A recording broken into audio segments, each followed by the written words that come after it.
हरिओम मित्रों। स्वागत है आप सभी लोग का हमारे इस यूट्यूब चैनल पर। कैसे हैं आप सब लोग और कैसा चल रहा है आप सभी का अध्ययन। आज हम शुरू करेंगे यूजीसी के पाठ्यक्रम में निर्धारित एक नए महाकाव्य का जो बीए प्रथम वर्ष के पाठ्यक्रम में भी है। यूजीसी टीजीटी पीजीटी जहाँ कहीं भी है उन सभी पाठ्यक्रम की दृष्टि से हम इसका अध्ययन करेंगे। तो आइए, और यह ग्रंथ है बृहत्त्रयी में आने वाला जो 3 ग्रंथ है, किरातार्जुनीयम, शिशुपाल वधम और नैषधीय चरितम, उन सब में सबसे पहला ग्रंथ है। बृहत्त्रयी का सबसे पहला ग्रंथ है किरातार्जुनीयम। तो आइए इसका सामान्य परिचय जान लेते हैं। किरातार्जुनीयम का सामान्य परिचय। किरातार्जुनीयम के लेखक कौन है? महाकवि भारवी। लेखक है महाकवि भारवी। महाकवि भारवी की एकमात्र रचना है किरातार्जुनीयम। इनकी एक ही रचना है किरातार्जुनीयम। किरातार्जुनीयम की विधा क्या है? महाकाव्य। किस विधा का ग्रंथ है? महाकाव्य विधा का ग्रंथ है। किरातार्जुनीयम में 18 सर्ग हैं। सर्गों की संख्या 18 है। श्लोक संख्या 1040 है। उपजीव्य मतलब ये कैसा ग्रंथ है? तो ये ऐतिहासिक ग्रंथ है। आधार क्या है, कहाँ से लिया गया है? तो महाभारत का वन पर्व। किरातार्जुनीयम का उपजीव्य क्या है? महाभारत का वन पर्व है। कैसा ग्रंथ है? ऐतिहासिक ग्रंथ है, इतिहास प्रसिद्ध ग्रंथ है। नायक हैं अर्जुन और नायिका हैं द्रौपदी। यहाँ पर नायक के नाम पर ही ग्रंथ का नाम पड़ा है किरातार्जुनीयम। किरात हैं प्रतिनायक और अर्जुन है नायक।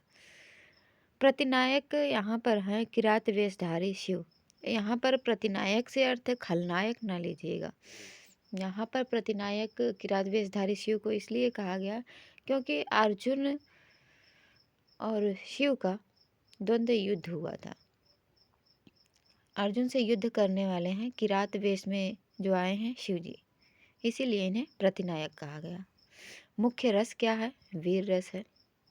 यहाँ पर आपको प्रथम सर्ग में ही आपको मिल जाएगा देखने को कि जो वनेचर गया था उसकी वाणी में वो आकर के युधिष्ठिर को सब कुछ बताता है, तो उसकी वाणी में ओज गुण है। और जो द्रौपदी बोल रही हैं उनमें भी वीरता का गुण दिखाई दे रहा है, इसलिए मुख्य रस वीर है। रीति कौन सी है? पांचाली रीति।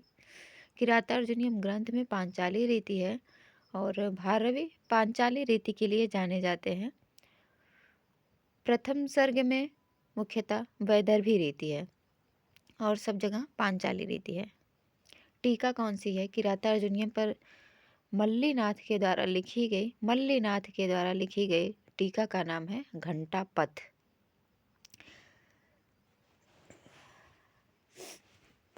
घंटापथ का अर्थ क्या है? राजमार्ग।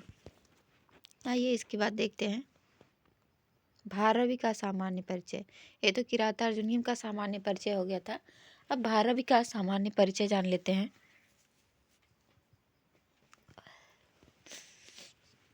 भारवी का समय है 555 से 625 तक। 555 ईस्वी से 625 ईस्वी लगभग।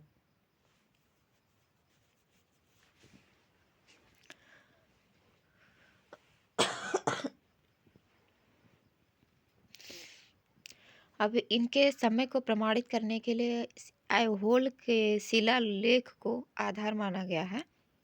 ऐहोल का जो शिलालेख है वो 634 ईस्वी में ही प्राप्त हुआ था और उसमें इनका मतलब भारवी जी का नाम उल्लेखित है। भारवी कालिदास का नाम उल्लेखित है।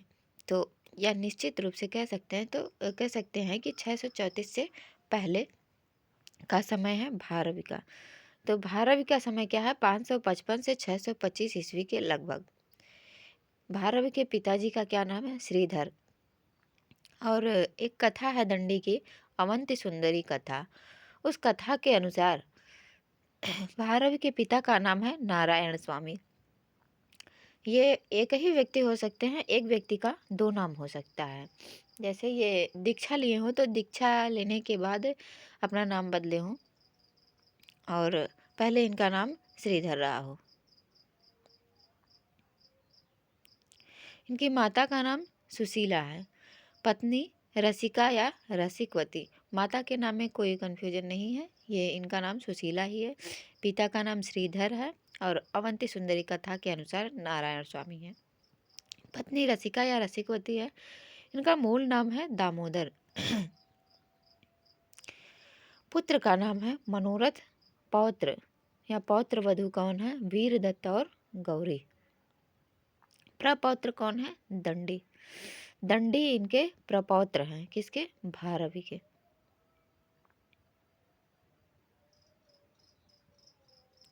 दंडी भारवी के प्रपौत्र हैं और दंडी की रचना जो है अवंती सुंदरी कथा, उस कथा में इन्होंने भारवी के पिताजी का नाम नारायण स्वामी बताया है। उसी अवंती सुंदरी कथा के अनुसार ही ये सभी इनके परिचय को हम जान रहे हैं। गोत्र कौन सा है? कुशिक, कौशिक गोत्र के हैं। जन्म स्थान अचलपुर या फिर कहीं कहीं पर लिखा हुआ मिलता है एलिचपुर, जो महाराष्ट्र के पास है। संप्रदाय कौन सा है? शैव संप्रदाय है। उपाधि आतपत्र की उपाधि प्राप्त है इनको। आतपत्र माने होता है छाता। जो कवि लोग होते हैं उन्हें यदि कोई उपाधि दी जाती है तो वो उपाधि उनकी रचना में किसी शब्द के कारण दिया जाता है, उस शब्द का वो प्रयोग किए हैं इसलिए।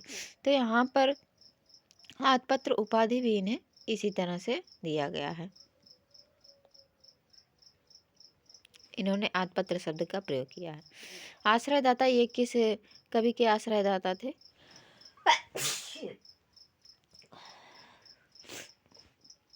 विष्णुवर्धन या विष्णुवर्धन राजा के आश्रयदाता थे, आश्रय में थे। सिंह विष्णु राजा के आश्रय में थे। दुर्विनीत राजा के आश्रय में थे। महेंद्र विक्रम जो सिंह विष्णु के पुत्र हैं, इनके भी आश्रय में ये थे। तो ये एक साथ कई राजाओं के आश्रय में हो सकते हैं। जैसे हम इसी जीवन में एक जगह नौकरी करते हुए कहीं और भी नौकरी कर सकते हैं, तो उसी तरह से ये भी थे।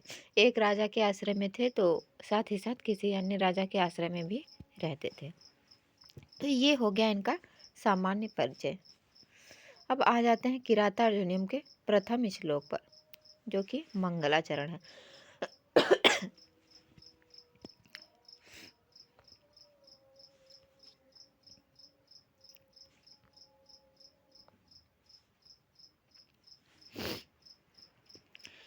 श्रियः कुरूणामधिपस्य पालिनीं प्रजासु वृत्तिं यमयुङ्क्ते वेदितुं सवर्णिलिङ्गी विदितः समाययो युधिष्ठिरं द्वैतवने वनेचरः। अब यहाँ पर देखेंगे, इसके अर्थ को जानने के लिए सबसे पहले हमें प्रथमांत पद ढूंढना होगा। प्रथमा विभक्ति का जो पद है, जो शब्द है, उसे लेना होगा और सबसे अंत में जोड़ना होगा क्रिया, और इसी के बीच में और सबको जोड़ देंगे। सबसे पहले कर्ता जो प्रथमा विभक्ति में है और सबसे बाद में क्रिया। तो क्रिया आप यहाँ पर देखेंगे, दो क्रियाएं हैं, एक है अयुंक्त और दूसरा है समाययो। अयुंक्त मतलब नियुक्त किया गया था, समाययो लौट आया है, जो नियुक्त किया गया था लौट आया है। अब यहाँ पर प्रथमांत पद क्या है? सह, वह। सह वनेचरा, वह वनेचर। वर्णलिंगी, वर्ण शब्द से इन्हीं प्रत्यय लगाएंगे तो हो जाएगा वर्णलिंगी। वर्णी माने वनेचर, लिंगी माने वेशभूषा वाला। जो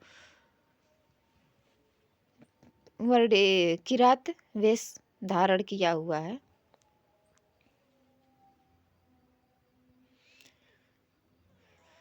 किरात वेशधारी, वर्णी माने किरात वेश धारण करने वाला, लिंग माने पहचान, लिंगी माने पहचान वाला।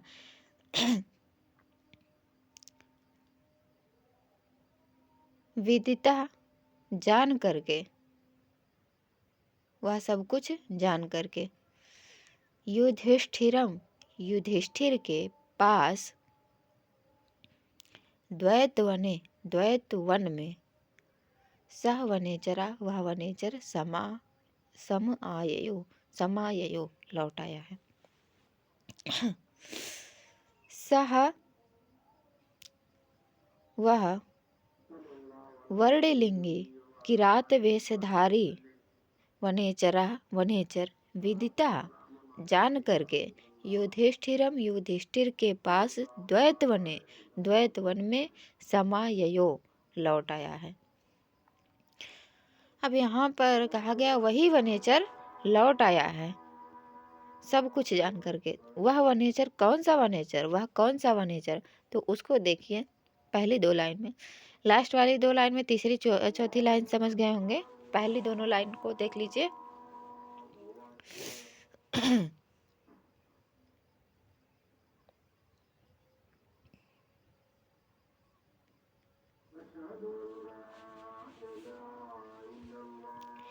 श्रियः कुरूणाम अधिपस्य पालिनीं, प्रजासु वृत्तिम यमयुक्त वेदितुम। कुरूणाम अधिपस्य, कुरु एक देश का नाम है। कुरूणाम, कुरु देश के, अधिप माने राजा। कुरु देश के राजा कौन है, सुयोधन।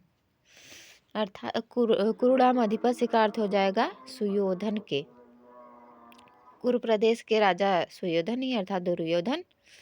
महाकवि भारवी ने दुर्योधन को सुयोधन के नाम से संबोधित किया है। सुयोधन मतलब कि बहुत ही श्रेष्ठ योद्धा, या फिर युधिष्ठिर को सुयोधन, युधिष्ठिर के सामने सुयोधन इसलिए भी कहा गया कि उसे, वह दुर्योधन नहीं है। दुर्योधन मतलब बड़ी ही कठिनाई से जिसके साथ युद्ध किया जा सके। सुयोधन मतलब बड़ी ही सरलता से जिसे जीता जा सके, जिसके साथ युद्ध किया जा सके। यहाँ पर वनेचर के कहता है युधिष्ठिर से कि वह सुयोधन है। खैर, अब यहाँ इस श्लोक में आ जाइए। कुरुराम अधिपस्य, कुरु प्रदेश का जो राजा सुयोधन है, उसके, सुयोधन के श्रियः पालिनीम, श्रियः माने लक्ष्मी, षष्ठी विभक्ति है, लक्ष्मी के। अब सुयोधन की लक्ष्मी कौन सी है, उनकी पत्नी नहीं है। सुयोधन की लक्ष्मी मतलब कुरु प्रदेश की राज्य लक्ष्मी, दुर्योधन की राज्य लक्ष्मी। श्रियः कुरूणाम, कुरु प्रदेश के राजा के, कुरु प्रदेश के राजा के अर्थात सुयोधन के, श्रियः राजलक्ष्मी के, पालनीम पालन व्यवस्था, पालनीम वृत्तिम पालन व्यवस्था या पालन के व्यवहार को, और प्रजा सुवृत्तिम प्रजा के व्यवहार को, प्रजा विषयक जो व्यवहार है उसको, वृत्तिम उसको, वेदतुम जानने के लिए, यम अयुक्त जिसे नियुक्त किया गया था, सा वही, वर्णिलिंगी वही, किरात वेशधारी, वनेचरः वनेचर, विदिता सब कुछ जान करके, युधिष्ठिरम युधिष्ठिर के पास, द्वैत वन में, समाययो लौट आया है।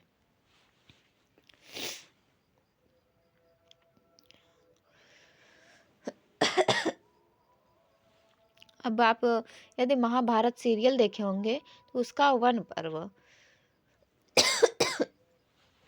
जब कौरव और पांडव के बीच में जुआ हो रहा होता है, तो जुए में युधिष्ठिर अपना राज्य हार जाते हैं, जबकि राजा तो युधिष्ठिर ही है। राज्य हार गए तो उन्हें 12 वर्ष का वनवास और 1 वर्ष का अज्ञातवास दिया गया। उस वनवास में जब वो रह रहे थे, तभी उन्होंने एक किरात को अपने कुरु प्रदेश भेजा था। क्या जानने के लिए कि वहाँ के जो राजा हैं, उन राजा की राज्य व्यवस्था अच्छे से चल रही है कि नहीं चल रही है कहीं ऐसा तो नहीं है कि बस इतने समय के लिए वो राजा है, राज्य का जो भी लक्ष्मी है, खजाना है, कहीं वो उसे खाली ना कर दे या फिर उसका दुरुपयोग ना कर रहे हों। और दूसरा तो ये प्रजाओं के साथ उनका कैसा व्यवहार है, दुर्योधन का प्रजा के साथ कैसा व्यवहार है। क्योंकि यदि प्रजा प्रसन्न नहीं होती है तो उसका पाप लगता है राजा को, और राजा कौन है? युधिष्ठिर। तो उसका सीधा सीधा पाप लगेगा युधिष्ठिर को। इसलिए भी वो नियुक्त किए थे किसी को कि वहाँ जाओ, वो सारी व्यवस्था जान करके समझ करके यहाँ पर आओ, मुझे बताओ। तो यम अयुक्त जिसको नियुक्त किया गया था क्या करने के लिए? वेद तुम जानने के लिए। क्या जानने के लिए? श्रियः पालनी, राज्य लक्ष्मी की पालन व्यवस्था को, और प्रजा सुवृत्तिम, प्रजाओं की वृत्ति को, प्रजाओं के प्रति व्यवहार को जानने के लिए यम अयुक्त जिसको नियुक्त किया गया था। किसकी राज्य लक्ष्मी और किसकी प्रजा के प्रति व्यवहार? तो कहते हैं कुरुणाम अधिपस्य, कुरु प्रदेश के जो राजा हैं, कुरुणाम अधिपस्य, कुरु प्रदेश के राजा के अर्थात सुयोधन के श्रिया राज्य लक्ष्मी, राज्य लक्ष्मी के विषय में जो पालन व्यवस्था है, और प्रजा सुवृत्तिम, प्रजा व्यवहार को, प्रजा के प्रति व्यवहार को वेदितुम जानने के लिए यम अयुक्त जिसे नियुक्त किया गया था, सह वही वर्णिलिंगी किरात वेशधारी, वर्णि माने किरात, लिंग माने वेश को धारण करने वाला, पहचान वाला, सावर्णिलिंगी वही किरात वेशधारी, वनेचर वनेचर वन में चरण करने वाला, विचरण करने वाला, वनेचर विदिता वो सब कुछ जान करके। उसे क्यों भेजा गया था? वेद तुम जानने के लिए। तो अब यह सब कुछ विदिता जान लिया है। और युधिष्ठिरम युधिष्ठिर के पास द्वैत वन में समाययो लौट आया है। पुनः एक बार देखेंगे। कुरुणामधिपस्य, कुरु प्रदेश के राजा के श्रियः पालनी, राज्य व्यवस्था के, राज्य लक्ष्मी के पालन व्यवस्था को, और प्रजा सुवृत्तिम, प्रजा विषयक, प्रजाओं में कैसा व्यवहार करते हैं, प्रजा के व्यवहार को वेदितुम जानने के लिए यम अयुक्त जिसे नियुक्त किया गया था, सह वर्णिलिंगी वही किरात वेशधारी शिव, वह किरात वेशधारी शिव, किरात वेशधारी वनेचर विदिता जान करके, जानने के लिए ही भेजा गया था उसे, वह जान करके युधिष्ठिर के पास द्वैत वन में समाययो लौट आया है। वह सब कुछ जान करके द्वैत वन में लौट आया है। तो पुनः एक बार इसका वाचन कर लेते हैं। श्रियः कुरूणामधिपस्य पालिनीं, प्रजासु वृत्तिं यमयुङ्क्ते वेदितुम्, सवर्णिलिङ्गे विदितः समाययो युधिष्ठिरं द्वैतवने वनेचरः। अब यहाँ पर कौन सा छंद है? तो छंद है वंशस्थ। वंशस्थ छंद का लक्षण है जतौ तु वंशस्थमुदीरितं जरौ, श्रियः कुरूणामधिपस्य पालिनीं, जतौ तु वंशस्थमुदीरितं जरौ, प्रजासु वृत्तिं यमयुङ्क्ते वेदितुम्, सवर्णिलिङ्गे विदितः समाययो, जतौ तु वंशस्थमुदीरितं जरौ, युधिष्ठिरं द्वैतवने वनेचरः। अलंकार कौन सा है? वृत्यानुप्रास है। वृत्यानुप्रास कहाँ पर होता है? जहाँ पर एक या अनेक वर्णों की आवृत्ति अनेक बार हो। तो अब यहाँ पर आप देखेंगे पा की आवृत्ति को ही देख लीजिए। कुरुडाम आदि प, यहाँ पर है प, फिर पालनीम का प, प्रजासु का प, ये 3 पा मिल गए हैं, तो 2 से अधिक मतलब अनेक हो गया, 2 से अधिक बार होना चाहिए। तो कौन सा अनुप्रास? वृत्त्यानुप्रास।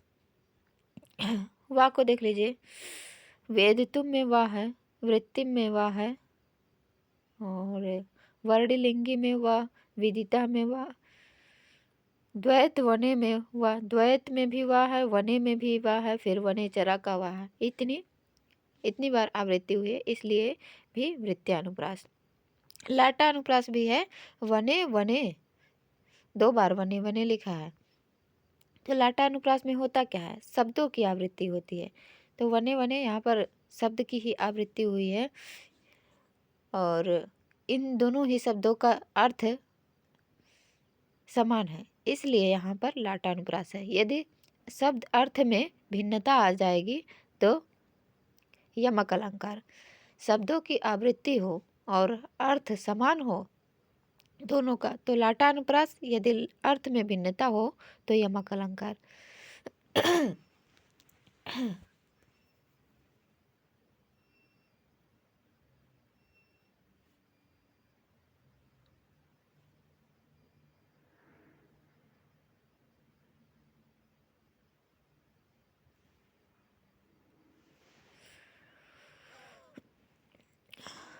अब यहाँ पर देख लेंगे श्रिया शब्द किस विभक्ति में है? तो षष्ठी विभक्ति में है। यहाँ संबंध के अर्थ में षष्ठी नहीं लगी है, विषय के अर्थ में, क्योंकि कुरुडाम आधिपस्य जो कुरु प्रदेश के राजा हैं उनकी राज्य लक्ष्मी के विषय में, राज्य लक्ष्मी के पालन व्यवस्था, राज्य के विषय में उनकी पालन व्यवस्था क्या है उसे जानने के लिए नियुक्त किया गया है जिसे। तो श्रिया शब्द में षष्ठी किस अर्थ में है? विषय के अर्थ में है, संबंध के अर्थ में नहीं है। और पालनिम यह कर्म होने के कारण द्वितीय विभक्ति है। प्रजासु वृत्तिम, प्रजासु में सप्तमी यम अयुंक्त जिसे नियुक्त किया गया है। वेदितुम तुमन प्रत्यय है, वर्णलिंगी में इनी प्रत्यय है। वने वने चरा